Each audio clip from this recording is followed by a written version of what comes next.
Rain turned the Mississippi back road into a black river, and Colton Drake almost drove past the body. But his German shepherd Shadow rose on his hind legs in the passenger seat and pressed his front paws together like hands in prayer. Colton had seen Shadow do that exactly twice before. Both times, someone was dying. He pulled over. A woman lay crumpled in the ditch, blood mixing with mud, an FBI badge spilling from her jacket. Her eyes opened just long enough to whisper 5 words that changed everything. "Don't call 911. They're listening." Before we continue, tell me where you're watching from tonight. And if this story grips your heart, please like and subscribe, and stay with me until the very end. Colton Drake killed the engine and was out of the truck before the headlights stopped shaking. The rain hit him like a wall. Warm, heavy Gulf Coast rain that smelled like salt and rust, and something he couldn't name yet. Something wrong. Shadow hit the ground beside him and moved fast. Not running wild, but cutting straight to the woman in the ditch with the precision of a dog who had been trained to find what the world tried to hide. His tan and black coat went dark with rain in seconds, but his eyes stayed locked, burning with focus. Colton dropped to his knees in the mud.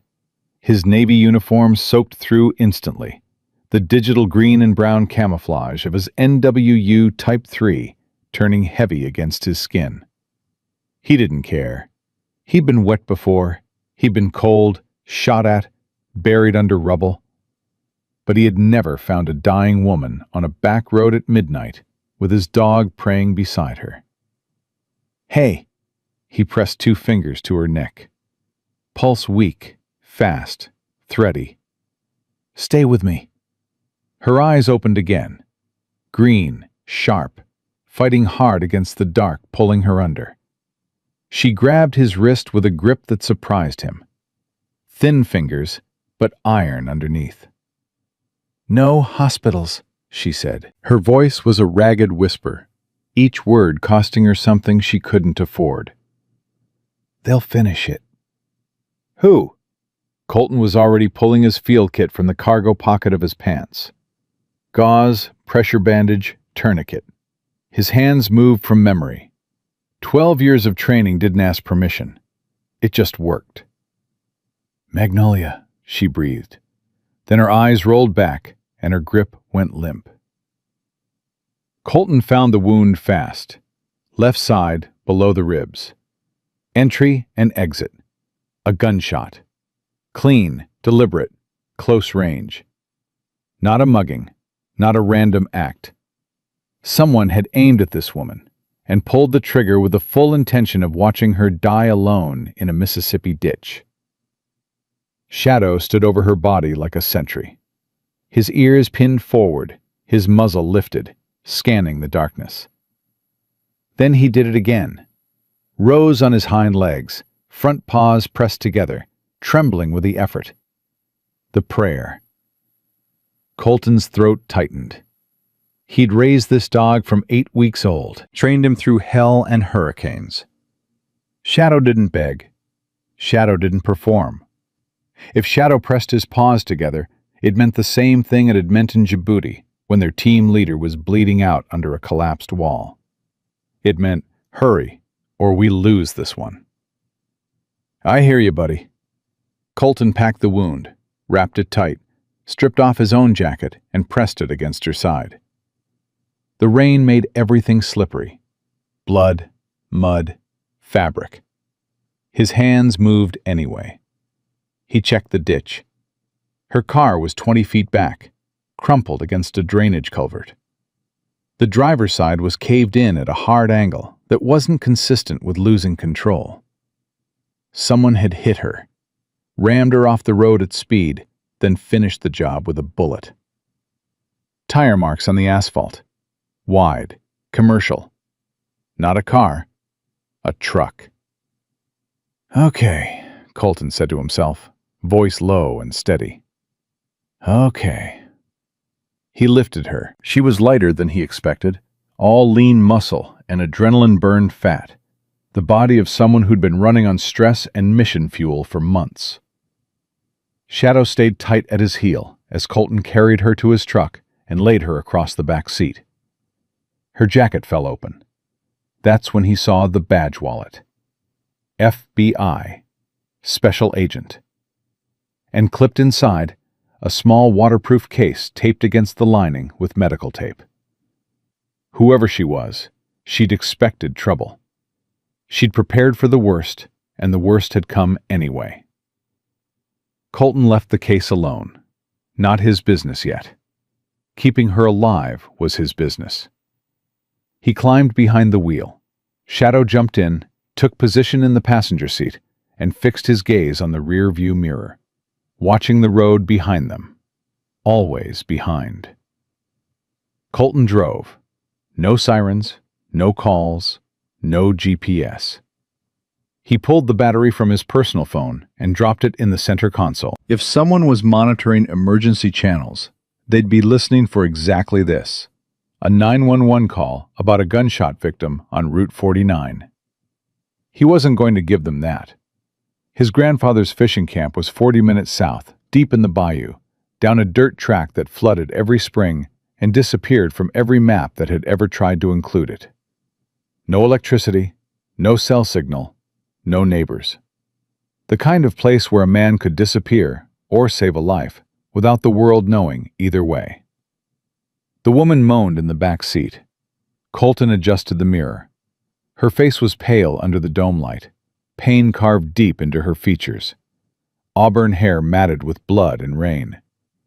She looked like someone who had been fighting alone for a very long time. "What's your name?" he asked, not expecting an answer.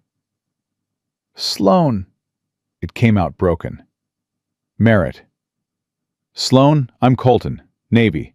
I've got your wound packed. You're going to make it, but I need you to stay awake." "How bad?" she whispered. "Through and through. You're lucky." A weak, bitter sound escaped her lips. Something that might have been a laugh if she'd had the strength. "Lucky left town about 8 months ago." Shadow whined once, soft and low, then pressed his nose against the gap between the seats, stretching toward Sloan like he could hold her in the world by proximity alone. "Your dog," Sloan murmured. "He was standing up, like he was—" "Praying," Colton said. "Yeah, he does that." Silence for a mile. Rain hammered the roof. The wipers fought a losing war. Then Sloan spoke again, her voice thin as wire. "The case, inside my jacket, left side." "I saw it. Micro SD card. 8 months of evidence. Human trafficking. Gulf Coast corridor." She coughed, and the sound was wet and ugly. "A company called Magnolia Freight. They're moving people, Colton. Women. Children. Through the port, by truck, inland." Colton's jaw locked. His knuckles whitened on the steering wheel. He'd seen trafficking overseas. He'd kicked in doors and found rooms that would haunt him until his last breath. The idea that it was happening here, on American roads, under American company logos, hit him somewhere deeper than combat ever had. "Who shot you?" he asked. "I don't know his face, but I know who gave the order." Sloan's breathing quickened, pain and fury fighting for control. "Chief Warrant Officer Ray Hobbs, Navy Logistics. He coordinates the routes, uses military supply channels as cover." Colton's foot almost came off the gas. "Navy?" "Your Navy." Sloan's eyes found his in the mirror. "He operates out of Stennis. He has contacts in the local sheriff's department. Maybe on base, too. My cover got blown 48 hours ago. I was running to a secure relay point when they hit me." Colton processed it. A corrupt military officer. Trafficking. Compromised law enforcement. An FBI agent shot and left to die. This wasn't a crime. This was a war, and he just walked into it by stopping for a dog's prayer on a rain-soaked road. "Why can't you call your own people?" he asked. "Because someone in my field office sold me out." Sloane's voice cracked, and for the first time he heard something underneath the toughness. Betrayal. The kind that doesn't just wound your body. The kind that poisons your ability to trust anyone ever again. I reported to 3 people. One of them gave Hobbs my identity, my route, my timeline. I don't know which one. Shadow growled. Low, deep, a sound that vibrated through the truck like a bass note. His eyes were fixed on the side mirror. Colton checked it. Headlights. Far back, but there, holding distance, matching speed. "We've got company," Colton said quietly. Sloane tried to sit up and gasped. "How far?" "Half-mile. Hanging back. They're tracking, not chasing." "If they were tracking my phone, it's in the car. I left it." "Then they're tracking something else." Colton's mind raced. The car. If someone had found the wreck, found it empty, no body in the ditch, they'd know she was picked up. They'd check the road, check the direction. Route 49 only went 2 ways. He killed his headlights. The road ahead vanished into black. Rain swallowed everything. Colton drove by feel, by the ghost memory of a road he'd traveled since childhood, counting fence posts and drainage bridges in his head. Shadow pressed against the dashboard, ears forward, navigating by something deeper than sight. A quarter-mile ahead, Colton felt the dirt track before he saw it. He turned hard, no signal, no brake lights, the truck lurching off asphalt onto mud and gravel. Branches scraped the roof. Water splashed the undercarriage. The bayou closed around them like a fist. He watched the mirror. The headlights on Route 49 passed the turnoff without slowing, kept going, kept hunting. Colton let out a breath he didn't know he'd been holding. Sloane's voice came from the back seat, barely audible. "Colton." "Yeah?" "That card has 40 victims on it. Names, dates, drop locations. If Hobbs gets it back, those people disappear forever." She paused, and when she spoke again, her voice held something that wasn't fear. It was duty, the kind that kept people crawling when their legs were broken. "I'd rather die in this truck than let him erase them." Colton didn't answer right away. He stared at the flooded dirt road ahead, the bayou pressing in on both sides, the rain falling like the sky itself was grieving. Then he said it. Simple. Final. The way a man speaks when he's already decided. "Nobody's dying in this truck tonight." Shadow pressed his paws together one more time. Brief. Quiet. Like an amen that didn't need a church. Sloane's cracked phone lit up on the seat beside her. A text from an unknown number glowed in the darkness. "Confirm the asset is neutralized." Someone was waiting for confirmation that Sloane Merritt was dead. And when that confirmation didn't come, whoever sent that message would know she was still alive. And they would come looking with everything they had. Colton stared at the screen. Shadow stared at the darkness. And the bayou swallowed the truck whole as the dirt road disappeared behind them like a secret the earth decided to keep. The fishing camp smelled like old wood and kerosene and the kind of silence that only exists where people haven't been for a long time. Colton kicked the door open with his boot, carried Sloane inside, and set her down on the cot before his arms gave out. She was unconscious again. Her breathing had turned shallow, each inhale a small war her body was fighting without her permission. Shadow swept the cabin before Colton could tell him to. Nose to the floor, corners first, then the door, then back to Sloane. He circled her once and lay down beside the cot, pressing his body against the frame like he could hold her to the earth by weight alone. Colton lit the kerosene lantern. His hands were steady. His mind was not. He stripped the soaked bandage, cleaned the wound again with bottled water, and the last of his field antiseptic, then repacked it tight. The bleeding had slowed, not stopped, but slowed. Through and through was good. No bullet lodged inside, no fragments.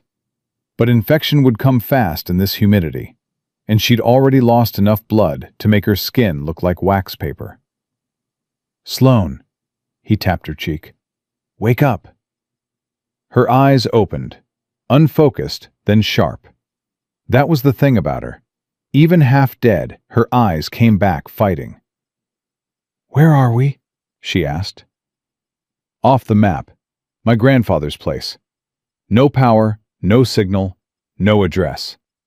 Nobody's finding us tonight." "You sure about that?" Colton paused. He wasn't sure. He was trained, not psychic, but he pulled the truck under cypress cover, killed every light, and driven the last 2 miles with his headlights off through water deep enough to erase tire tracks. That was the best he could do with what he had. "Sure enough," he said. Sloane tried to push herself up. Pain hit her like a fist, and she collapsed back, teeth clenched so hard Colton heard them grind. "The card," she managed. "Did you—" "It's in my pocket. Hasn't left my body. Don't plug it into anything connected to a network. The files are raw, unencrypted. If Hobbs has anyone monitoring data traffic, I know how operational security works." Her eyes found his. Something shifted in them. Not trust, not yet, but recognition. The look one soldier gives another when they realize they speak the same language. "You said you're a SEAL," she said. "Canine handler, tactical instructor. I was finishing a rotation at Stennis." Stennis. The word came out like poison.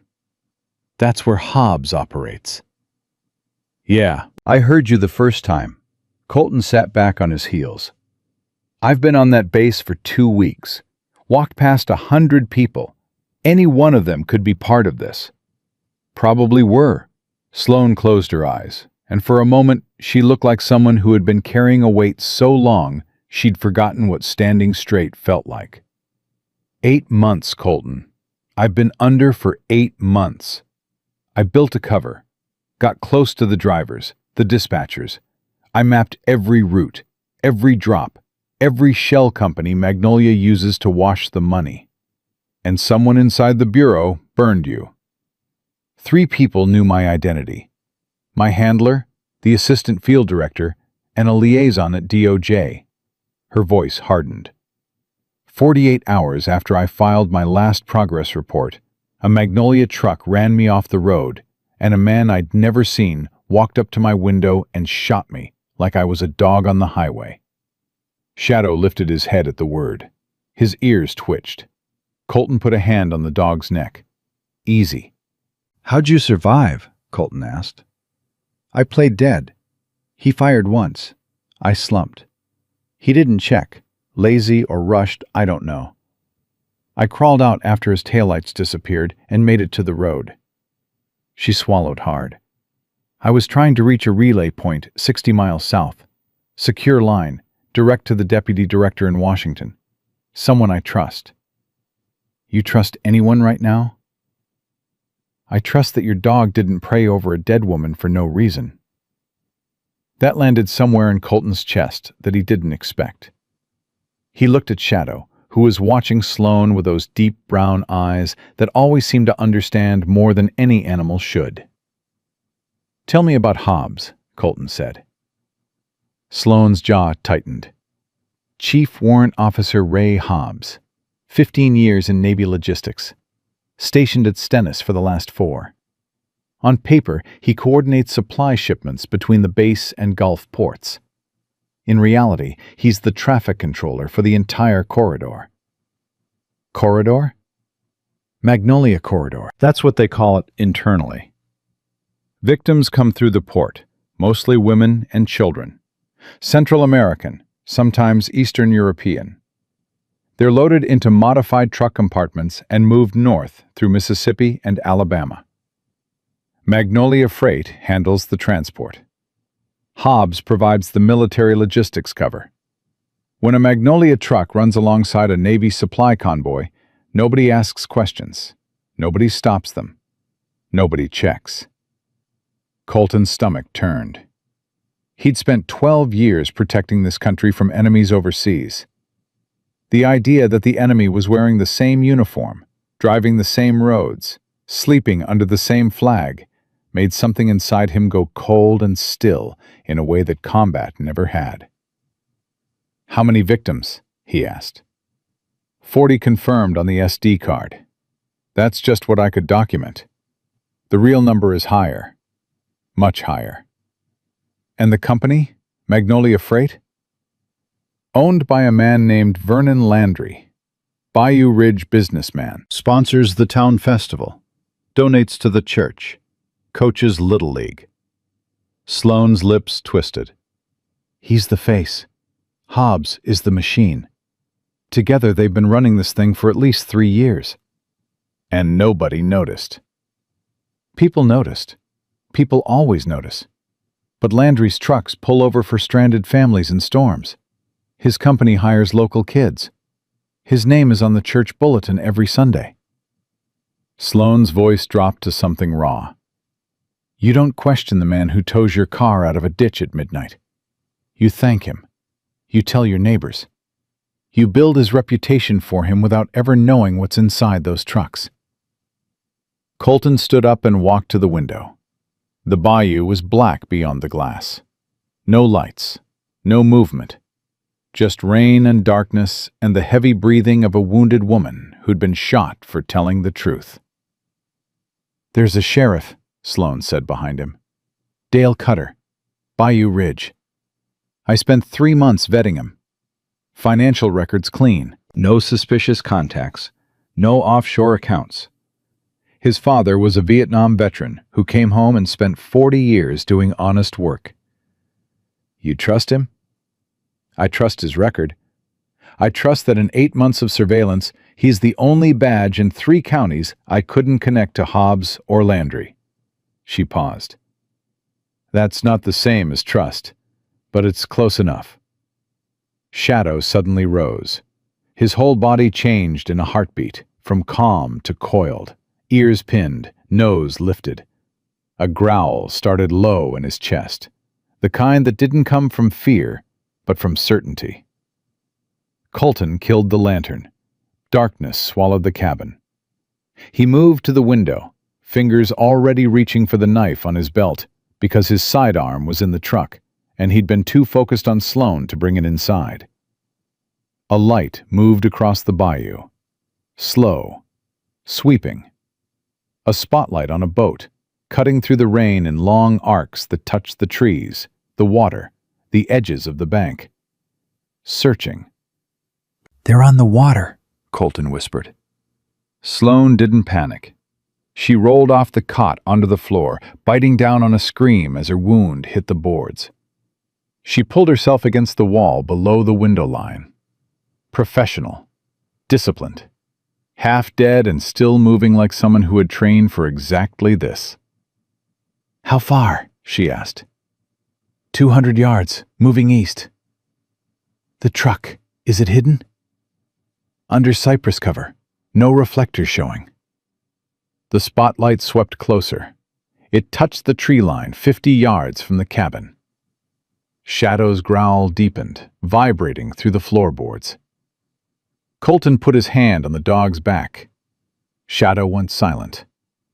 The discipline between them was seamless, years of trust compressed into a single touch. The light paused on the water. Colton stopped breathing. Through the rain-streaked glass, he could see the outline of a flat-bottom boat. 2 figures, one holding the spotlight, one driving. Then a voice crackled from the boat, distorted by distance and rain, but clear enough to catch. Southern grid clear. Push north. She can't have gotten far. The spotlight swept once more across the tree line, passed over the cabin's roof without stopping, and moved on. The engine sound faded. The darkness settled back in, like it had never been disturbed. Colton let out his breath. Shadow's body relaxed one muscle at a time, but neither of them moved from their positions for a full 2 minutes. Because in combat, and in the bayou, the second pass was always the one that killed you. When Colton finally relit the lantern, Sloane was on the floor with her back against the wall, her face white with pain, but her eyes absolutely alive. "They're organized," she said. "Grid search pattern. That means Hobbs is running this directly." "How many people does he have?" "Enough. Local contractors, Magnolia drivers, maybe a few deputies on payroll. He doesn't need an army. He just needs the right people in the right positions." Colton crouched beside her and opened the waterproof case from her jacket.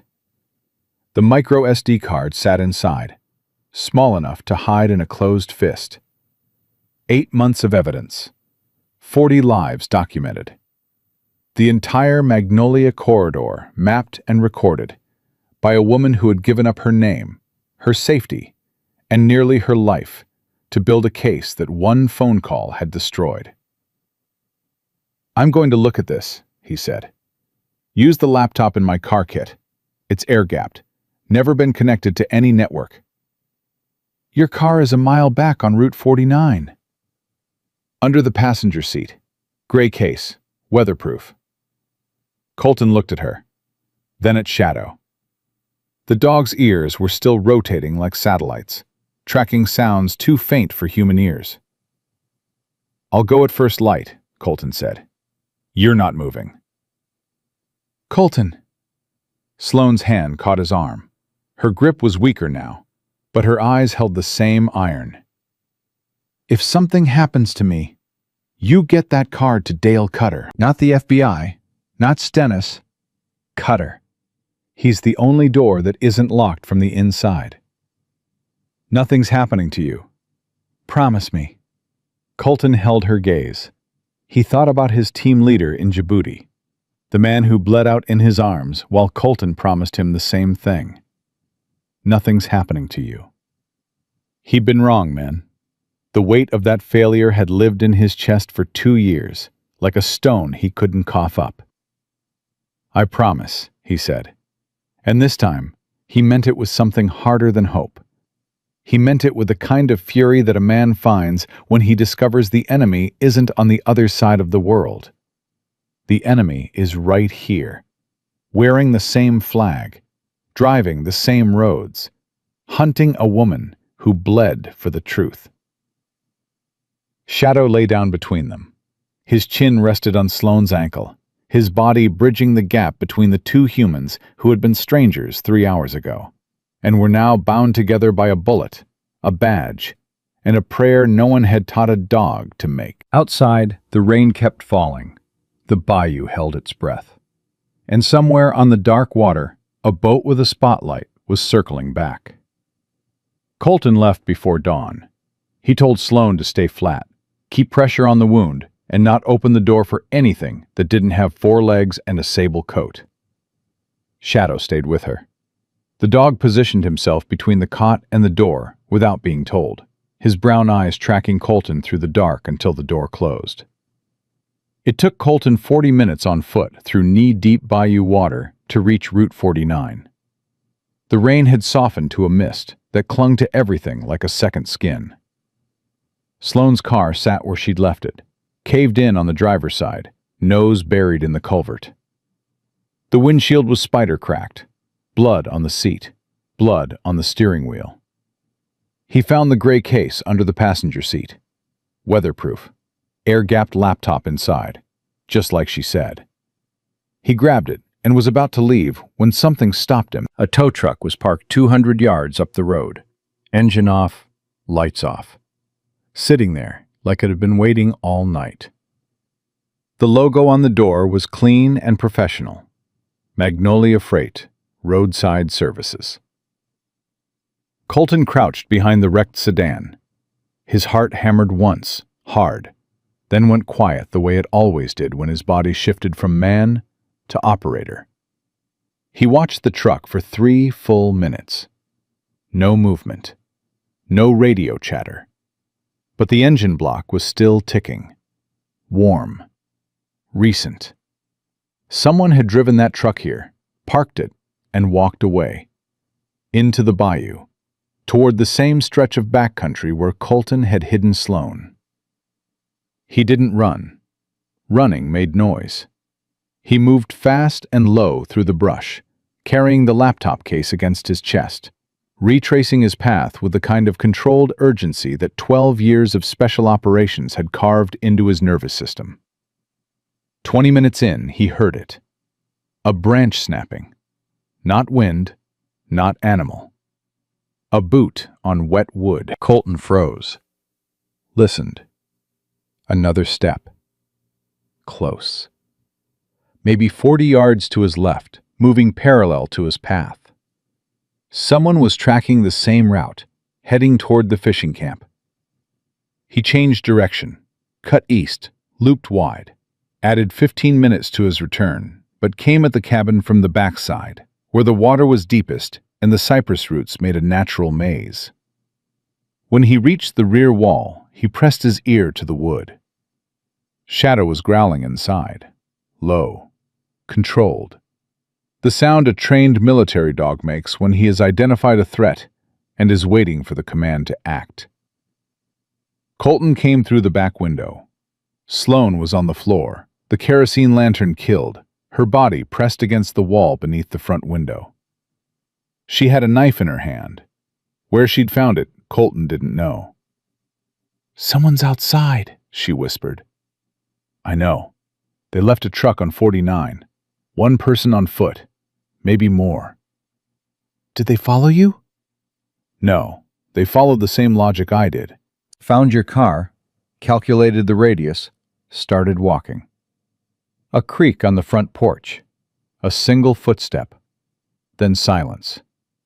Whoever it was, they were testing, listening, waiting for sound inside to confirm what they suspected. Shadow's growl dropped so low it was almost subsonic. His body was a loaded weapon. Teeth showed at the edge of his lips, white against the black of his muzzle. Colton touched the dog's flank. Hold.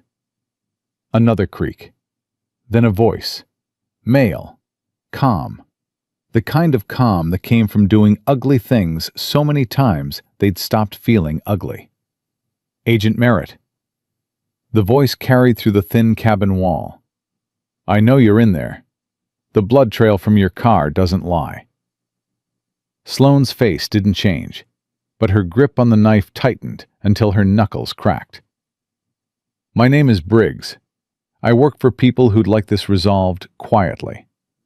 You hand over the card, we call a medic, everybody goes home." Colton met Sloane's eyes. She shook her head. Not a negotiation. A trap. Colton already knew. Men who offered medics after midnight in the bayou weren't in the business of saving lives. "I'm going to open this door in 30 seconds, Briggs continued. His tone hadn't changed. Conversational. Patient. "I'd rather not make a mess, but I've got authorization to clean this up, however it needs cleaning." Colton moved to the side of the door. He positioned Shadow with a hand signal. The dog understood instantly. 8 years of working together meant Colton could speak in gestures and Shadow would hear paragraphs. 15 seconds, Agent Merritt." Colton held up 3 fingers to Shadow. 2. 1. He kicked the door open. Shadow launched through it like a missile made of muscle and fury. 90 pounds of German Shepherd hitting Briggs' center mass before the man could raise the pistol in his right hand. The gun discharged into the porch railing. Shadow's jaws locked onto the man's forearm, and Briggs screamed. Not the scream of a tough man playing injured, the real thing. The sound a human makes when an animal built for war decides the war has started. Colton was on him in 2 seconds. He drove Briggs face down into the wet porch boards, wrenched the pistol free, and pinned the man's arm behind his back at an angle that promised dislocation if he moved. Shadow. Out. The dog released. Blood ran from Briggs's forearm in thin lines. Shadow backed up 2 steps and sat, eyes locked on the man's face, body still vibrating with readiness. Briggs breathed hard against the wood. "You're military," he grunted. "You're observant." Colton pressed harder. "Who sent you?" "Go to hell." "Already there. Who sent you?" Briggs laughed. It was an ugly sound, wet and defiant. "You think this is one guy? You think you grab me and it stops? There are 6 more trucks on the road tonight. 6. Every one of them has a driver who knows what Agent Merritt looks like. You can't run far enough." Colton pulled a zip tie from his cargo pocket and bound the man's wrists. Then he dragged him inside, sat him against the wall, and crouched in front of him. Shadow positioned himself 6 inches from the man's face, breath hot, eyes unblinking. "Briggs," Colton said quietly, "I'm going to ask you questions. For every answer you give me, the dog stays where he is. For every answer you don't give me, I'm going to walk outside and let you 2 work it out alone. Understand?" Briggs looked at Shadow. The dog's lips peeled back slowly, revealing teeth that had been maintained by military veterinarians for the express purpose of moments exactly like this one. Briggs swallowed. "Hobbs sent me," he said. "How did he know she survived?" "The confirmation text. When it didn't come back answered, Hobbs activated the search. Boats on the water, trucks on the road, standard sweep." Sloan limped to the doorway, leaning on the frame. "How many people does Hobbs have on this?" Briggs looked at her. Recognition flickered. "You're smaller than your file photo. Answer the question." 12? Maybe 15? Mix of Magnolia drivers and local contractors. Plus 2 deputies on the Bayou Ridge Department who report directly to Hobbs." Sloan's face went still. "Which deputies?" "I don't know names. I know badges. Hobbs calls them his insurance policy." Colton stood up. "Where's Hobbs right now?" "Stennis. He doesn't leave the base during operations. Plausible deniability. He runs everything through encrypted radio and burner phones." "And Landry?" Briggs hesitated. Shadow leaned forward 1 inch. That was enough. "Landry's the money," Briggs said quickly. "He doesn't get his hands dirty. He funds the routes, owns the trucks, launders the cash through his freight contracts. But he doesn't touch the cargo. Ever. That's the deal. Hobbs handles the product. Landry handles the paper." "Product." Sloan's voice was ice. "They're human beings." Briggs looked at the floor. He didn't answer that. Maybe because he couldn't. Maybe because somewhere under the ugliness, a nerve still worked. Colton pulled Sloan aside. They spoke in whispers while Shadow kept watch over Briggs with the patient intensity of a creature that had all night and absolutely no intention of sleeping. "We need Cutter," Colton said. "Now. Today." "If Hobbs has deputies inside the department," "Then we don't go to the department. We go to Cutter's house. Before shift. Before he puts on the uniform and walks into a building where 2 of his own people are working for the enemy." Sloan leaned against the wall. Pain radiated from her side, but she pushed through it with the stubbornness of a woman who had spent 8 months pretending to be someone else and had nothing left to lose by being herself. "Cutter's place is 20 minutes from here," she said. "If he's who I think he is, he'll move fast. If he's not, we'll know in the first 30 seconds. "How?" "Because an honest man's face can't hide what it feels when you tell him children are being trafficked through his town." Colton looked at her. For a moment, he saw past the wound, past the blood, past the 8 months of undercover work that had hollowed her out. He saw someone who still believed that good people existed, that telling the truth to the right person could still change something. It was the kind of faith that should have been naive, but wasn't. because she'd earned it the hardest way possible. "Okay," he said. "We drive to Cutter." He secured Briggs to a support beam with zip ties and duct tape. The man wouldn't be going anywhere. Colton left water within reach because he wasn't the kind of man who let someone die of thirst, even someone who hunted women for a living. Shadow jumped into the truck first. Sloane moved slowly, each step costing her, but she refused Colton's arm until she absolutely couldn't. She got in the back seat, pressed the laptop case against her chest, and closed her eyes. "Colton," she said as he started the engine. "Yeah?" "If Cutter's house is being watched, we can't stop. We drive through and keep going." "I know." "And if we keep going, there's nowhere left. Hobbs will have every road, every bridge, every hospital." "I know that too." Sloane opened her eyes. "So what's the plan if Cutter doesn't work out?" Colton looked at Shadow in the passenger seat. The dog's ears were forward, eyes on the road, body ready. Then he looked at Sloane in the mirror. Broken, bleeding, still fiving. "Then I drive to Stennis myself," Colton said.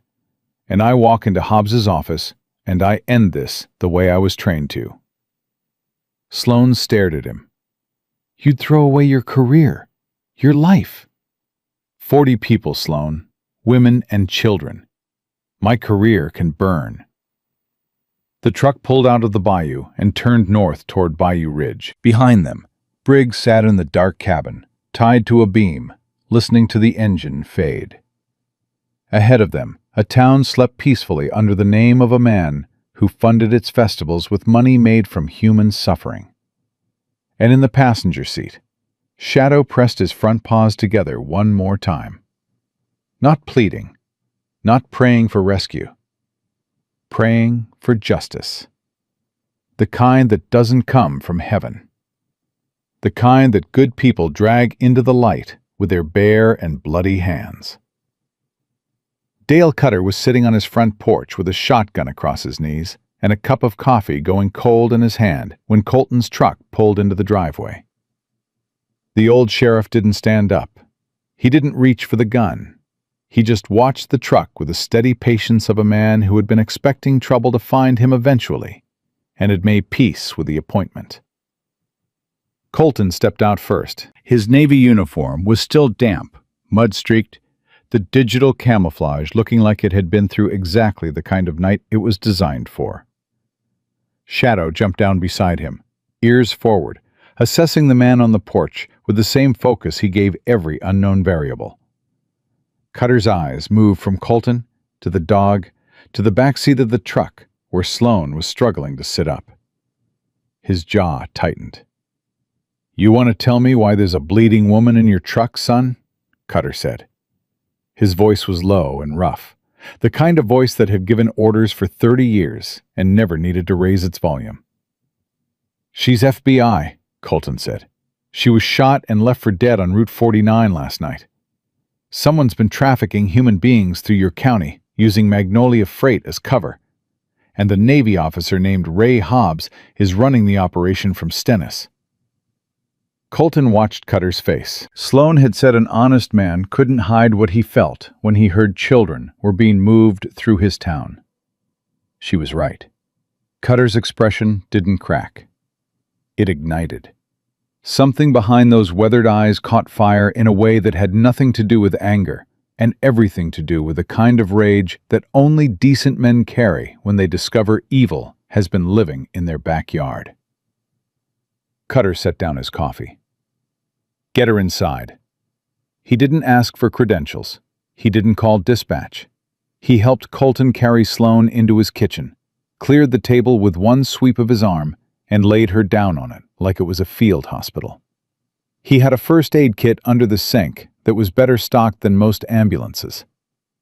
"I was a combat medic, son," Cutter said when Colton looked surprised. "My daddy taught me 2 things: shoot straight and patch what's bleeding." While Cutter cleaned Sloane's wound with hands that were rough but careful, Colton opened the air-gapped laptop and loaded the micro SD card. The files came up fast. shipping manifests with dates and routes, financial transfers linking shell companies to Magnolia Freight's accounts, GPS logs showing trucks detouring at 3 in the morning to isolated properties with no business receiving cargo. And photographs. Sloan had taken photographs. Cutter looked at the screen over his shoulder. His hands stopped moving. For 5 seconds, the kitchen was silent, except for Sloan's breathing and Shadow's nails clicking on the tile floor. "How long?" Cutter asked. His voice had changed, quieter, dangerous. "At least 3 years," Sloan said from the table, eyes closed against the pane. 40 confirmed victims. The real number is much higher. Vernon Landry. Cutter said the name like he was pulling a splinter from his own skin. "He sits in my church." He sponsored the department's Christmas drive last year. His trucks pull over for stranded families. "That's the point," Sloan said. "That's how it works. You build trust so no one ever looks underneath." Cutter walked to the window. He stood there for a long moment. When he turned back, his face had settled into something Colton recognized. Resolution. The look a man gets when the path forward is ugly, but the path backward doesn't exist. "You said Hobbs has deputies on my department," Cutter said. "2, Sloan confirmed. "I don't know which ones." "I do." Cutter's voice was flat. "Tyler Ames and Rick Dawson. They've been taking extra shifts for the last 2 years. Always volunteering for overnight road patrol. I thought they were ambitious." He paused. "I was a fool."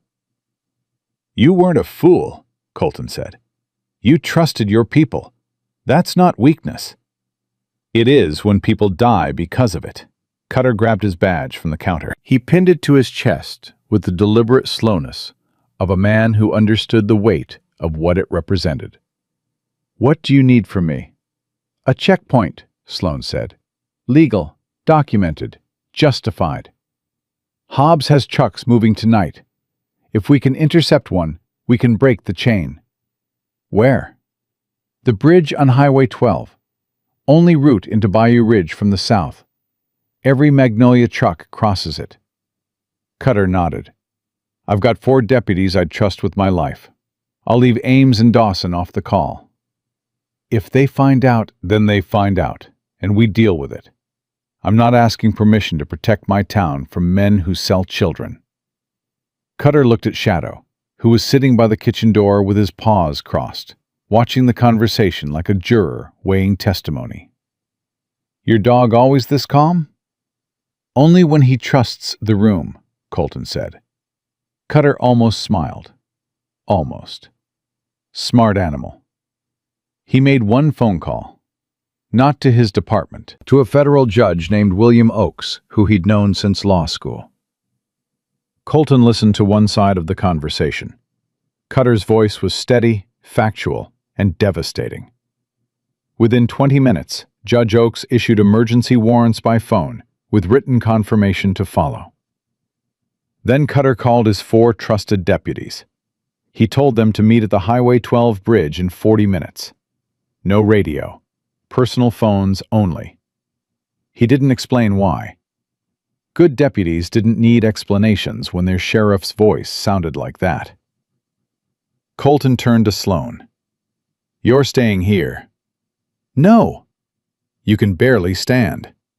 "I can sit in a truck and monitor their communications. I've been listening to Magnolia's private radio channels for 8 months.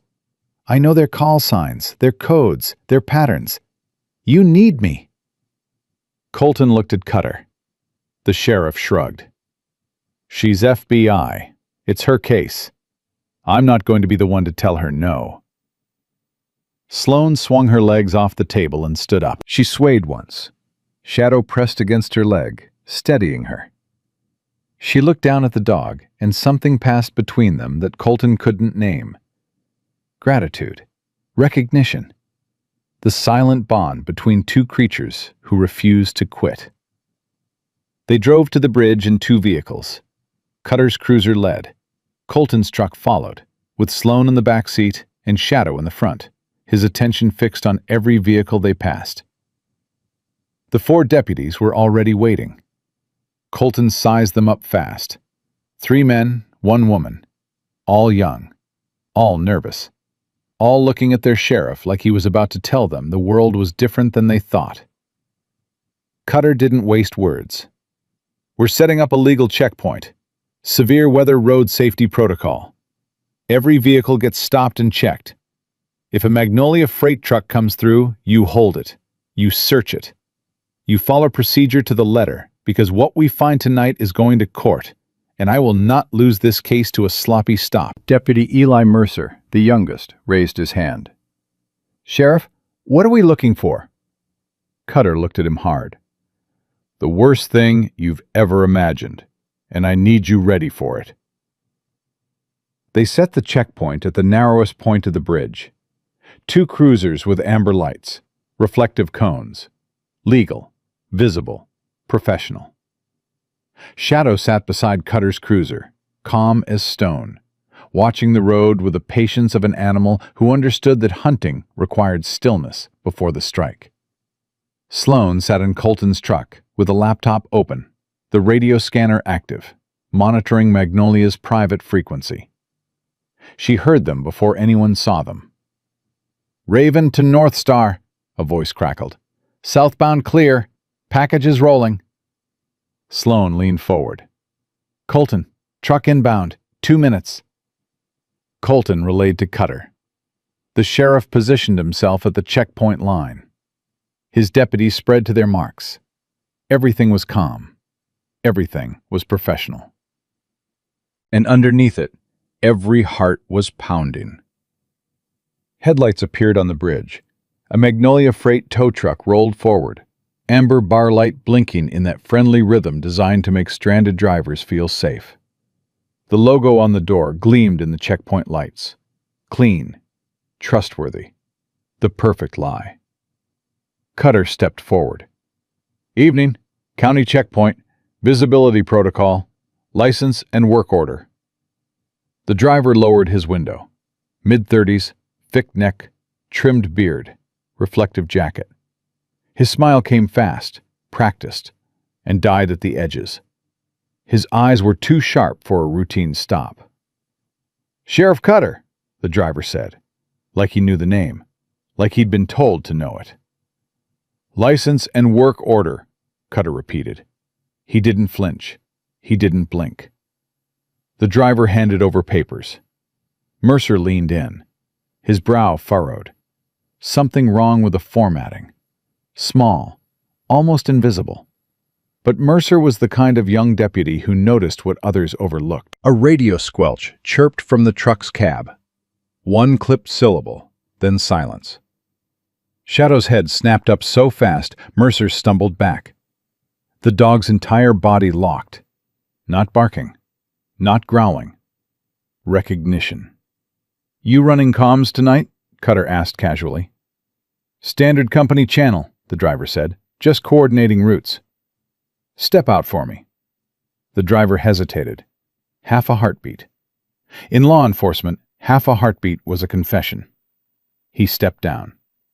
Shadow moved with purpose, ignoring the man entirely, circling to the truck's undercarriage. His nose worked the seams in short, controlled bursts. Then he went still. 1 sharp bark. An alert. Mercer crouched with his flashlight. "Sheriff?" His voice was tight, barely holding. "There's a sealed compartment behind the toolbox bracket. Modified. Welded in. Photograph it.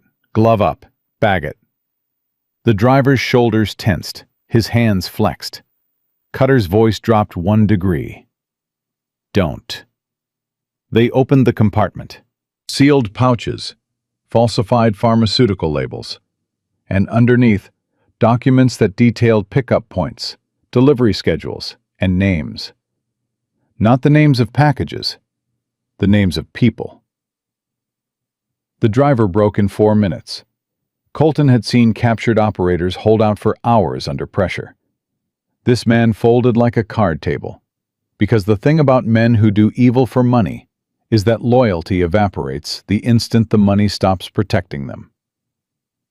"Hobbs runs everything," the driver said, wrists cuffed behind his back.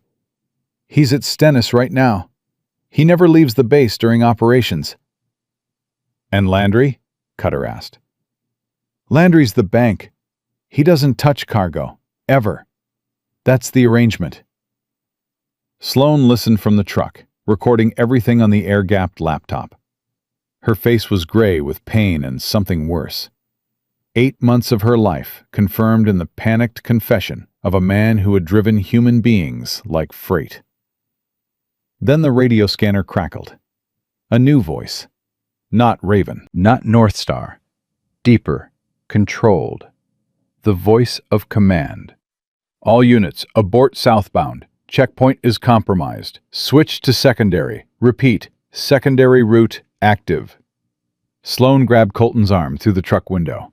"They know. Someone tipped them." Cutter heard it too. His face went volcanic.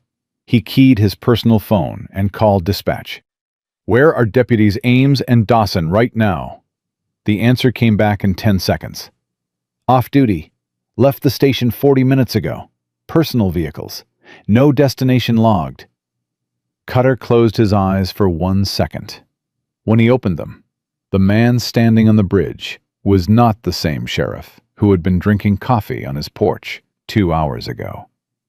This was the son of a combat veteran. The man who had worn a badge for 22 years and never once let it mean less than everything. "Mercer," he said, "take 2 units to the Magnolia Freight Warehouse on the waterfront. Emergency authority. Judge Oakes signed it. You go in clean, you document everything, and you do not let anyone leave that building." "Yes, sir." "I'm going to Stennis." Cutter looked at Colton. "You're coming with me."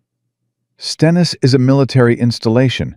You can't—" "I have a federal warrant, a wounded FBI agent, and a recorded confession from a man who just told me a Navy officer is running a trafficking ring off government property. I can walk through any gate I want." Colton stared at him. Then he nodded, because Cutter was right, and because some doors don't open with rank or protocol. They open with the kind of righteous fury that no guard post in the world is designed to stop. They left Mercer at the bridge with the arrested driver. Sloane stayed in the truck. Shadow rode between Colton and Cutter in the cruiser, his body tense, his eyes forward, his paws pressed together once in the dashboard light. Cutter drove fast. The road to Stennis Space Center was 40 minutes of dark highway and silence. Neither man spoke. They didn't need to. The evidence spoke. The confession spoke. 40 names on a micro SD card spoke louder than anything either of them could say. At the gate, Cutter showed his badge, the federal warrant, and the face of a man who had run out of patience for every lie the world had tried to sell him. They found Hobbs in his office, sitting behind a desk, calm, a briefcase open beside him. He looked up when the door opened and saw a county sheriff, a Navy SEAL in a mud-soaked combat uniform, and a German shepherd whose eyes held the kind of judgment that no rank could deflect. "Chief Warrant Officer Hobbs," Cutter said, "you're under arrest." Hobbs leaned back, smiled, the practiced smile of a man who had prepared for this conversation. "Sheriff, I think you're confused. Whatever you've been told." 40 people, Colton said. He stepped forward. Shadow stepped with him. "Women and children. 3 years. You used Navy logistics to move human cargo, and you let a good woman get shot on a highway because she found out." Hobbs' smile didn't crack, but his eyes changed. The pupils contracted. The mask slipped for 1/10 of a second, and behind it, Colton saw something that made his blood go cold. Not guilt. Calculation.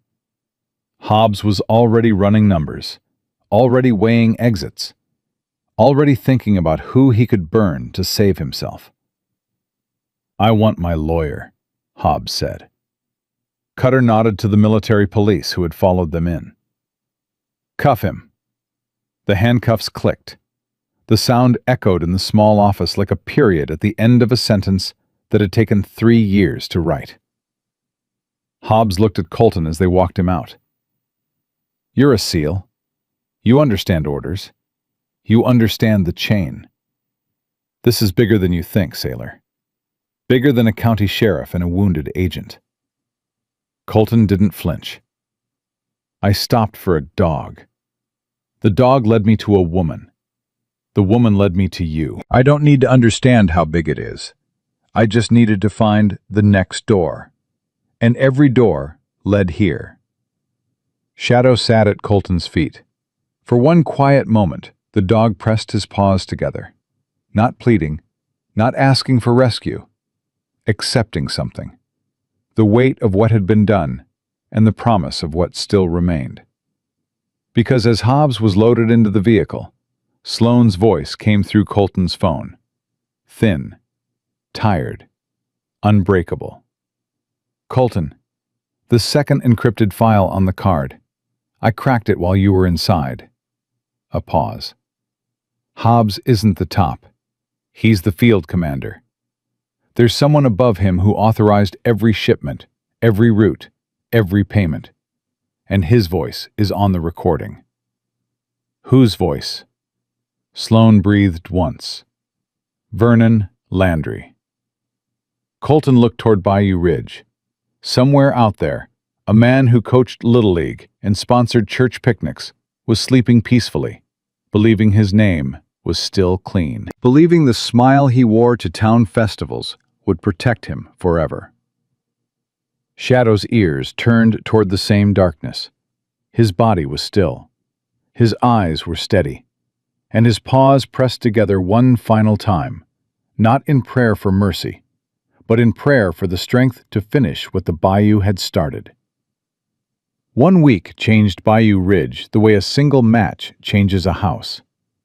From the outside, everything still looked the same, but the foundation had shifted, and the people who lived inside could feel it in their bones. Mercer's team had hit the Magnolia Freight warehouse within an hour of the bridge checkpoint. What they found inside shut down every deputy who walked through that door for days afterward. Cots, restraints, transport containers modified with ventilation holes drilled at child height.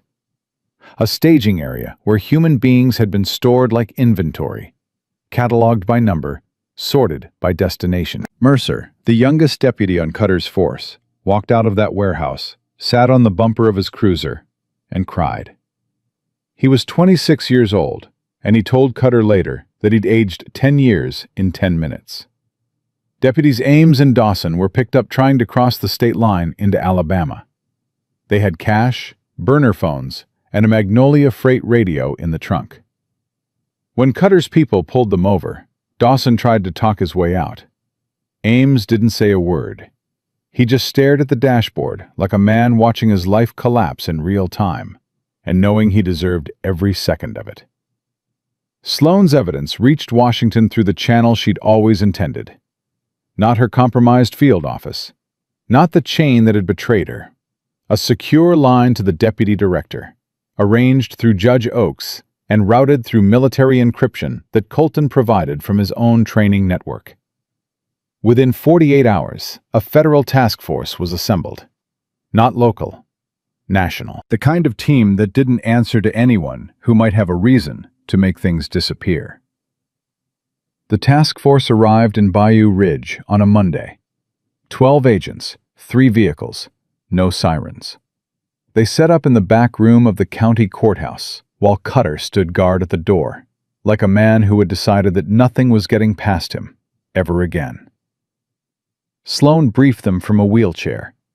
She'd refused a hospital bed until the briefing was complete, and the lead agent, a veteran named Torres, who had worked trafficking cases for 20 years, told Colton afterward that he'd never seen someone deliver intelligence that clean while running a fever of 102. The second encrypted file on the micro SD card was the killing blow. Sloan had cracked it using a cipher key hidden in the metadata of one of Hobbs's shipping manifests. Inside were audio recordings, 23 minutes of Vernon Landry's voice, authorizing shipments, discussing prices, negotiating delivery windows for human beings with the same casual efficiency a man might use to schedule a furniture delivery. His voice was unmistakable. His words were devastating.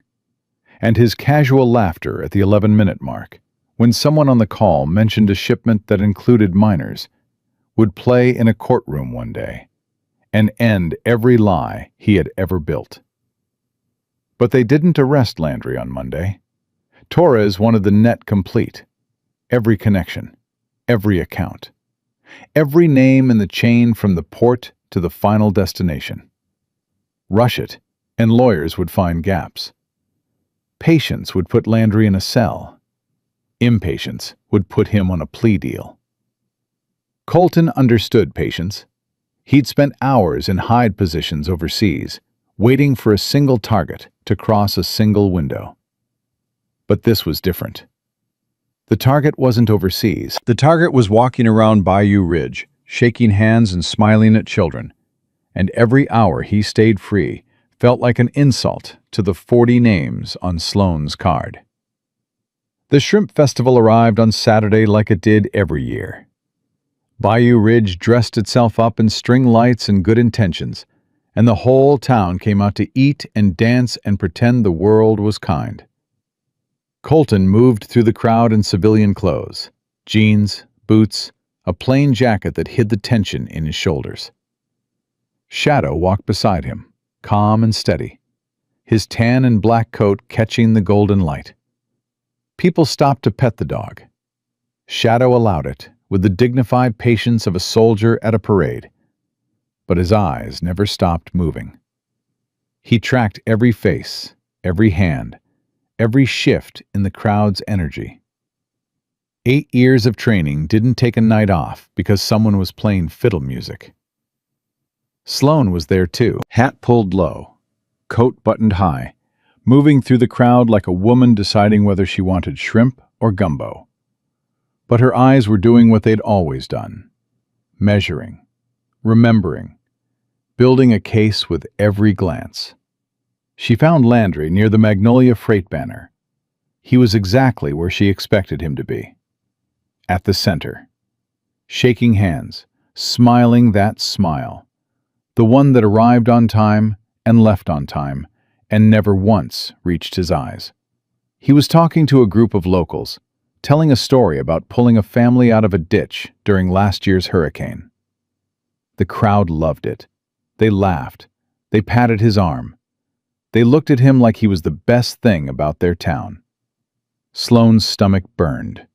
Not from the wound, from the knowledge that every dollar funding this festival, every light hanging from every post, every plate of free food being served to families with children, was paid for with money made from selling people who looked just like the people eating off those plates.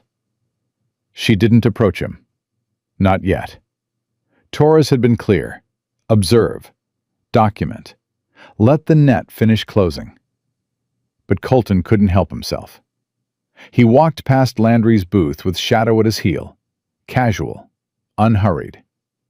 Landry noticed the dog, and his face lit up with that practiced warmth. "Beautiful shepherd," Landry said, reaching out. Shadow didn't growl. He didn't show teeth. He looked at Landry with those deep brown eyes, and something in that gaze made the man's hands stop in midair. Dogs don't lie. They don't perform politics. They see what's underneath. And whatever Shadow saw underneath Vernon Landry made the animal go perfectly, absolutely still. Landry pulled his hand back. His smile flickered. Just a fraction. Just enough for Colton to see the man behind the mask register something he probably hadn't felt in years. Being seen. "Friendly dog?" Landry asked, and his voice was lighter than it should have been. Forced. "He's particular," Colton said. "He only trusts people who deserve it." Landry laughed. Too quick. too loud. He turned back to his crowd, and Colton walked on.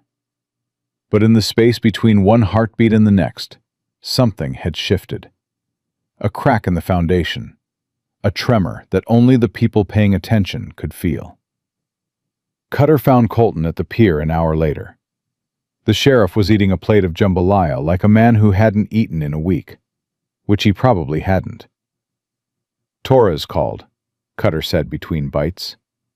"Task Force finalized the warrant package this afternoon. Bank records, shell companies, port contacts. Everything." "When?" "Monday morning, 7 a.m. Federal agents at his home, State Police at Magnolia Freight Headquarters, NCIS at Stennis to sweep Hobbs's network on the base." Cutter set down his fork. 47 charges: trafficking, conspiracy, money laundering, RICO. Colton let the number sit. 47 charges. 3 years of evil, distilled into legal language that would stand in front of a jury. It wasn't justice yet. Justice would come when the verdict landed. But it was the closest thing to hope that 40 victims had been given since the first truck rolled. "The leak in Sloane's field office?" Colton asked. "Her handler, a man named Corrigan. Internal Affairs picked him up Thursday. He'd been taking payments through his wife's real estate business for 2 years. When they showed him the evidence, he asked for a deal before they finished reading him his rights." Cutter shook his head. 20 years in the Bureau, and he sold out a woman who trusted him for $60,000. "That's the price?" "That's always the price. Cheaper than you think. That's what makes it ugly." Sloane appeared at the edge of the pier. She moved slowly, the wound still pulling at her. But she walked under her own power, and she walked straight. Shadow went to her before Colton could. The dog pressed his head against her thigh and held it there, a weight that was both comfort and anchor. Sloane looked down at him and put her hand on his broad skull. "You started all of this," she said quietly. "You and your ridiculous prayer." Shadow's tail moved. Not a wag, a slow, deliberate sweep. Acknowledgement. Colton stood beside her. Their shoulders almost touched. "How do you feel?" he asked. "Like someone who's about to watch the right thing happen for once." She paused. "And terrified it won't stick." "It'll stick. Torres doesn't lose cases. Cutter doesn't lose evidence. And you didn't survive a bullet to the gut and 8 months undercover to watch a jury let this go." Sloane looked at him. For the first time since he'd found her bleeding in a ditch, something in her face softened. Not weakness. Release. The kind of exhale a person takes when they realize they've been holding their breath for so long they forgot what breathing felt like. "Colton." "Yeah. Thank you for stopping." He thought about that night on Route 49. The rain, the dark, Shadow rising in the passenger seat, paws pressed together, begging him to see what God had put in his path. He could have driven past. He could have called 911 and kept going. He could have decided that whatever was lying in that ditch was someone else's problem. But Shadow had prayed, and Colton had listened. And every door that opened after that moment led to this one. "I didn't stop," Colton said. "Shadow did. I just followed." Across the festival, Landry was laughing with the mayor. His banner glowed behind him. His name was on the program. His reputation was still intact for 2 more days, and he had no idea that come Monday morning, every door in his life would close at the same time and never open again. Shadow sat between Colton and Sloane at the edge of the water. The festival played behind them. Music, laughter, the sound of a town that didn't yet know how close it had come to being consumed by the evil it had been thanking by name for 3 years. The dog lifted his paws, slowly, deliberately, pressed them together, held them. Not begging this time, not pleading for help or urging someone to act. This was different. This was gratitude. The prayer of a creature who had done the only thing he knew how to do, and watched it become something bigger than instinct. Something that looked, from the outside, like grace. Colton put his hand on Shadow's back. Sloane put her hand beside his, and for a moment, the three of them held still, while the world moved around them, bound together by a bullet, a badge, a prayer, and the stubborn refusal to leave someone dying on the road when every easy choice said drive on. Monday came. The arrests came. The headlines came. And the 40 names on Sloane Merritt's micro SD card stopped being case numbers and started being people again.